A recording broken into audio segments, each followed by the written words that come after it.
site da secretaria, tem o ícone Comissão de Farmacologia, e lá tem um formulário. E esse formulário está especificando isso: solicitação de medicamento para rede pública ou rede privada, em caráter de medicamentos não inclusos no rol do SUS e em caso de excepcionalidade. O que está acontecendo? Muita gente da rede privada está fazendo a solicitação desse medicamento via Secretaria Estadual de Saúde de um quimioterápico oral, o Glivec, justamente porque o Glivec não está incluso no rol de coberturas da ANS. Que hoje nós tivemos uma bela notícia que foi aberta a consulta pública e, se Deus quiser, em janeiro de 2014, a gente já vai ter a cobertura do quimioterápico oral pela ANS. Então, o que isso está acarretando? Todo mundo, todas as entidades privadas, estão pedindo medicamento via secretaria e os pacientes estão passando 30, 40 dias sem ter um retorno. Eles não têm uma resposta disso. Quando eles têm, eles recebem um telegrama falando que o paciente, que não é por ali que ele vai conseguir o medicamento Glivec, e sim que ele deve buscar uma unidade básica de saúde, uma UBS. Ele vai passar por um clínico geral, vão agendar com um oncohematologista, e aí ele vai retirar o medicamento numa unidade CACOM e UNACOM. Agora, gente, ele esperou 30 dias para ter uma resposta da secretaria que ele não vai receber o medicamento. Agora ele vai esperar mais quanto tempo para conseguir passar por um oncohematologista no SUS? Bom, agora a gente pode falar que a gente tem a lei de 60 dias. Já, o que vocês acham? Acho que já ajuda, né? Para mim é um verdadeiro absurdo tudo isso. Então, eu estou querendo também, eu estou citando esse assunto, que é a maior demanda que a gente está tendo lá, para explicar para vocês, não percam mais tempo de solicitar medicamento que está incluso no rol do SUS para a Secretaria Estadual. Vá até uma unidade básica de saúde, porque vocês não perdem todo esse tempo de 30 dias esperando um telegrama deles. Tá? Outra questão também que eu queria falar, que eu não sabia, não sei se vocês sabiam, eu fiquei sabendo nessa audiência pública que eu fui sobre a nova lei de 60 dias, e foi muito explicado também pelo Dr. Paulo Hoff a questão do T0, o período pré-diagnóstico. Eu juro, quando essa lei foi assinada, eu fiquei muito feliz. Falei, nossa, Dilma, fiquei muito feliz, justamente porque eu falei assim, os pacientes não vão sofrer mais para conseguir uma biópsia, para conseguir um diagnóstico, para conseguir o primeiro atendimento. Bom, gente, esse período ainda não está contemplado. Agora, a gente tem que agir e lutar para que isso ocorra. Tá? A gente tem que mudar e brigar, porque esse é o período mais carente do paciente. Como que a gente vai ficar sem isso? Bom, não tenho mais nada para falar, foi só um desabafo. E obrigada por terem me ouvido. Espero que vocês estejam gostando da conferência. Outra coisa que eu queria falar, que eu acabei esquecendo. Essas perguntas que a gente fez, interativa, foi uma oportunidade que a gente fez para tentar buscar a interatividade do público e também de ter a visão de cada um aqui, do paciente, do advogado, do gestor de saúde. Aí, às vezes, vocês leem lá, nossa, mas eu quero todas as alternativas, mas a ideia é justamente essa, é que tenham todas as alternativas lá para que todo mundo tenha um olhar sobre o caso. Obrigada.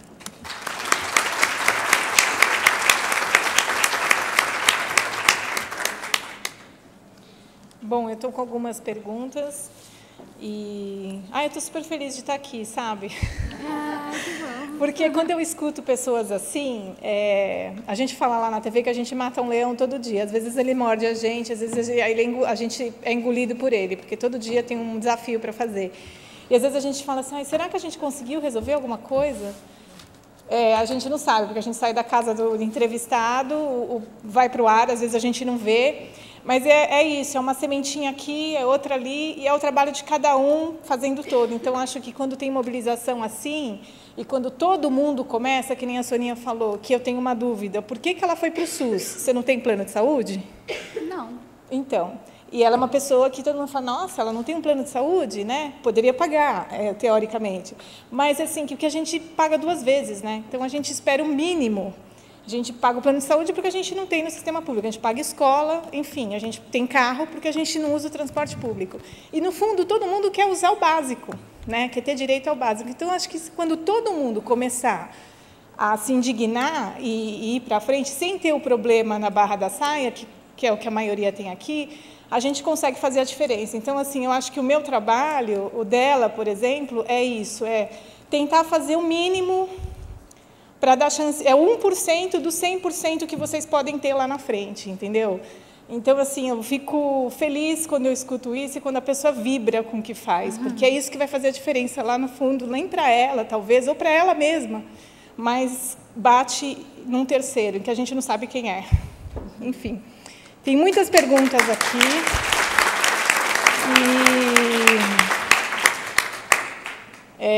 A gente vai ter que escolher algumas, aí depois as outras eles respondem. Eu vou colocar as mais curtas, porque tem umas que estão muito longas, para a gente não atrasar muito o painel da tarde, tá? Acho que a doutora Antonieta pode responder, a Soninha também pode falar, mas eu acho que é mais para a doutora Antonieta. O direito ao auxílio-doença de 25% para cuidador é para qualquer doença? E para quem recorrer para obter esse recurso? O abono de 25%, né, esse acréscimo, é para pessoas aposentadas por invalidez que precisem de auxílio de uma terceira pessoa, que não tenham condições de praticar suas atividades diárias, de comer, de se vestir, de tomar banho, de se cuidar. Então, para qualquer pessoa aposentada por invalidez, mesmo que ela já ganhe o teto da Previdência Social, ela tem direito. Comecei a trabalhar em 2005 e iniciei a contribuição ao INSS, porém tive o diagnóstico de câncer em 2003. Tive uma recidiva da doença em 2008. O médico da perícia quis negar o auxílio-doença. Isso procede? O INSS negou o auxílio-doença? O médico da perícia quis negar o auxílio-doença. Então, ela começou, olha só, ela começou a trabalhar em 2005, ela começou a contribuir em 2005. Só que o diagnóstico foi em 2003. 2003. Aí ela teve uma recidiva em 2008. Então, o médico quis negar o auxílio. Isso pode? Sim, ela está ainda considerada como segurada do INSS, né? Ela mantém a qualidade segurada e ela, nessa condição, pode requerer qualquer benefício. Se a pessoa esbarra no descumprimento na esfera administrativa, ela deve acionar a via judicial. O que condiz a deficiência física mental? No benefício à isenção de impostos, apenas quem faz mastectomia ou linfonectomia e não porque para quem tem alteração metabólica, como no caso de cânceres hematológicos? Olha, aí depende muito da sequela, né? Se a pessoa, não precisa ser câncer, não. Ela pode, por exemplo, ela tiver um acidente, ou mesmo se ela tiver um linfoma, um câncer de mama, e ela precisar extrair os gânglios linfáticos axilares, ela perde força, mobilidade, sensibilidade e defesa do membro. E aí, com a continuação, ela pode desenvolver essa doença aí que eu mostrei, que é o linfedema, e aí ela é irreversível, e aí a pessoa vai ficar, se aposentar, ela vai ficar inválida, né, quando ela poderia ter prevenido dirigindo um veículo automático. Como o veículo automático é muito mais caro, o governo abre mão desses impostos para que a pessoa possa adquirir um veículo adaptado à sua condição física. Por que existe tanta demora quanto ao acesso ao benefício de auxílio-doença, mesmo com tanta legislação, portarias que protegem os portadores de câncer? Olha, esse cipoal legislativo brasileiro, né, que deixa o paciente atônito, sem saber nem o que é que está em vigor. E, às vezes, eu já presenciei casos que a pessoa vai num perito do INSS e ele manda voltar e caça o benefício, diz que a pessoa está apta. Aí ela vai em outro perito e ele concede. Enfim, fica muito ao bel prazer do perito de plantão, né? O cidadão fica muito, digamos assim, inseguro quanto a isso, né? Não tem um critério objetivo. Qual que é a obrigatoriedade do município para paciente de tratamento fora do domicílio, com relação à diária, transporte e alimentação? O que fazer quando o município não cumpre com os direitos desse paciente? A responsabilidade é do Estado, né, nas 3 esferas, né, tanto a União, quanto o Estado, quanto o município. E aí depende do que a pessoa vai pleitear. Por exemplo, se a pessoa quer pleitear uma liberação de rodízio, é aqui em São Paulo, no DSV. Né? Se a pessoa quer um auxílio-doença, ela vai no INSS. Se a pessoa é servidor público, ela vai no Recursos Humanos do órgão onde ela trabalha.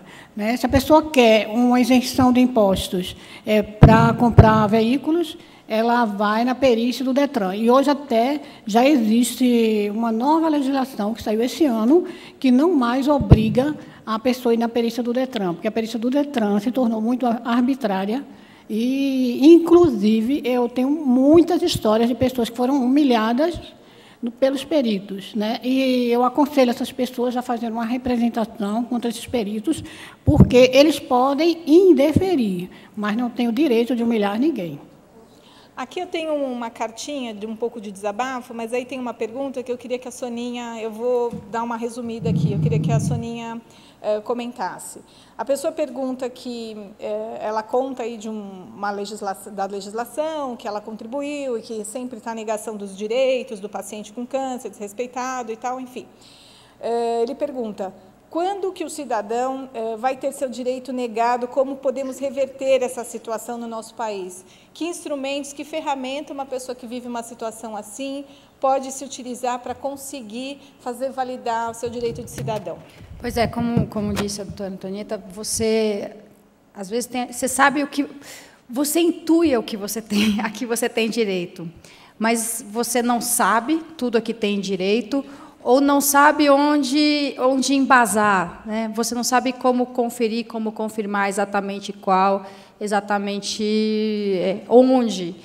Então, a gente precisa identificar os aliados, precisa conseguir identificar quem é que pode nos ajudar em cada situação. Então, a Abrale, por exemplo, é capaz de dar amparo, de oferecer ajuda de várias maneiras. E aí você tem todos os órgãos dentro do próprio poder público que têm obrigação de atender uma reclamação sua a uma queixa. Mas aí você tem o segundo problema. Aí eu reclamei, eu pedi uma informação à Secretaria de Saúde e eu não obtive. Aí eu passei para a etapa seguinte, eu recorri à ouvidoria, e a ouvidoria também não me deu o retorno necessário.